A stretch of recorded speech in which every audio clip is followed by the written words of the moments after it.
ஆயால் இன்னைக்கு நம்ம பார்க்க போகிறது வந்து என்னென்னா இன்டர்னல் டேபிள் ஆப்ரேஷன்ஸ். ஓகே, இன்னும் எஸ்ஏபி ஆப் இதுதான் பார்க்க போகிறோம். ஃபஸ்ட்டு நான் 3 பார்ட்டாக பிரிக்கும். ஓகே, ஏன்னா ஒரே பார்ட்டாக போனால் ரொம்ப டைம் ஆகும், ரொம்ப டயர்டாக இருவீங்க. 3 பார்ட்டாக பிரிக்க. First part overall just intro கொடுத்துருக்குது.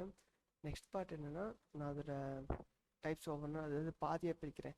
15 இருக்குன்னா 8 அண்ட் நெக்ஸ்ட்டு ஒரு 7 அந்த மாதிரி பிரிக்கிறேன். ஓகே, இதில் வந்து ஃபஸ்ட்டு இன்டர்னல் டேபிள் ஆப்ரேஷன் எதுக்கு பண்ணுறோம் அது பார்த்தீங்கன்னா, இன்டர்னல் டேபிள் ஆப்ரேஷன் வந்து டேரெக்டாக டேட்டாபேஸ் டேபிளில் கை வைக்க முடியாது. Okay, we do not directly manipulate in the database table. It's maybe some, அதாவது நம்ம டேரெக்டாக நம்ம கை வச்சோம்னா ஏதாவது டேட்டாஸில் அடிப்படை சான்சஸ் அதிகம். அதனால என்ன பண்ணுவாங்கன்னா, இன்டர்நெட் டேட்டாபேஸ் டேபிள் வந்து ஒரு இன்டர்னல் டேபிளாக சேஞ்ச் பண்ணுவாங்க. இன்டர்னல் டேபிள்ங்கிறதுனா ஒரு டெம்பரவரியாக நம்மளோட டேட்டா வந்து ஸ்டோர் பண்ணி வைக்கிற டேபிள். அதில் ஸ்டோர் பண்ணி வச்சுட்டு அடுத்து ஒர்க் ஏரியா யூஸ் பண்ணி அதை வந்து நம்ம எடிட் பண்ணுவோம். ஓகே, ஒர்க் ஏரியாவில் வந்து அதோட டேட்டாஸில் வந்து நம்ம ஒவ்வொரு எடிட் பண்ணுவோம், மாடிஃபை பண்ணுவோம், அதான் பண்ணுவோம்.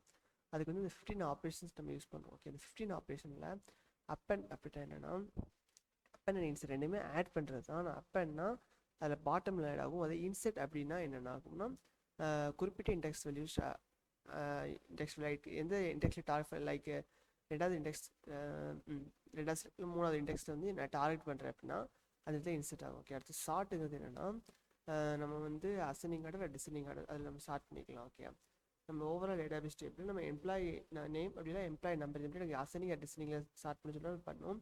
அடுத்து டிஸ்கிரைபிள் டேபிள் அப்படின்னு என்னென்னா, நம்மளுக்கு ஓவராலாக டேபிள் வந்து எவ்வளோ ரோஸில் வேல்யூஸ் இருக்குது, அந்த கமெண்ட்ஸ் இருக்கா, அது வந்து எனக்கு காமிக்கும் ஓவராலாக.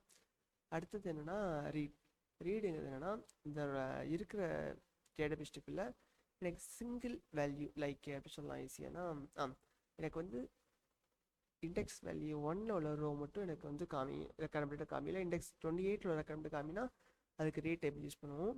மாடிஃபை, இது மாடிஃபை எதுக்குன்னா நம்மளுக்கு வந்து ஆல்ரெடி இருக்கிற டேட்டா வந்து நம்ம வந்து ஒர்க் ஏரியா யூஸ் பண்ணி மேலே டிக்ளேர் பண்ணிடுவோம் ஒர்க் ஏரியாவோட வேல்யூ இதுன்னு சொல்லி. நெக்ஸ்ட்டு அதை நம்ம வந்து மாடிஃபை பண்ணுவோம், அதாவது சேஞ்ச் இல்லை அப்டேட் மாதிரி வச்சுக்கோங்களேன். டிலீட் எதுக்குன்னா நம்ம வந்து அந்த இன்டர்னல் டேபிளோட டார்கெட் பண்ணி இந்த இண்டெக்ஸ்லவே டிலீட் பண்ணி அப்படி சொல்கிறதுக்கு.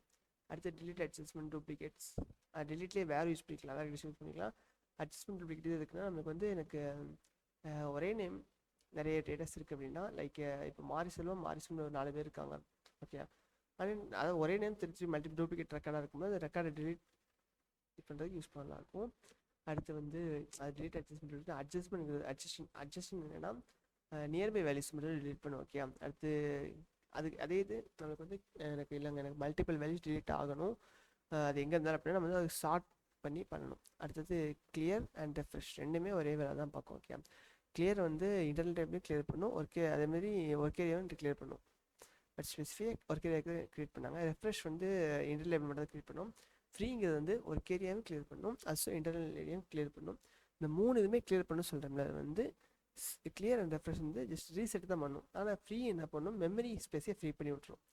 ஓகே, அது up and lines of and inset lines of, இந்த ரெண்டு இதுவுமே அப்படியே அப் அண்ட் இன்செட் மாதிரி தான். அப் அண்ட் லைன்ஸ் ஆஃப்ங்கிறது என்னென்னா, ஒரு குறிப்பிட்ட டேட்டாபேஸ் டேபிள் உள்ள ஃபீல்ட் நேமை வந்து அப்படி காப்பிங்கிறத அப்படி அதில் வந்து காப்பி பண்ணி நெக்ஸ்ட் வந்து இன்செர்ட் பண்ணி லைக் ஒரு அதில் அந்த டேட்டாபேஸ் டேபிளில் பாட்டமில் ஆட் வரும். அதே இது இன்செர்ட் லைன்ஸ் ஆஃப்னா சேம் ஒர்க் தான். 2 டேட்டாபேஸ் டேபிள் இருக்குன்னா டேட்டாபேஸ் டேபிள் 1லேருந்து வேல்யூ வந்து டேட்டாபேஸ் 2க்கு நம்ம டார்கெட் பண்ணுற இண்டெக்ஸில் போய் ஆட் பண்ணிடும். அடுத்து கலெக்ட்டுங்கிறது என்ன அப்படின்னா, கலெக்ட்னா ஓவராலாக எனக்கு வந்து ஒரு 10 டிபார்ட்மெண்ட் இருக்கு. ஓகே, அது வந்து அனாலிசிஸாக இருக்கலாம், டெவலப்பர் இருக்கலாம், என்ன இருக்கலாம்.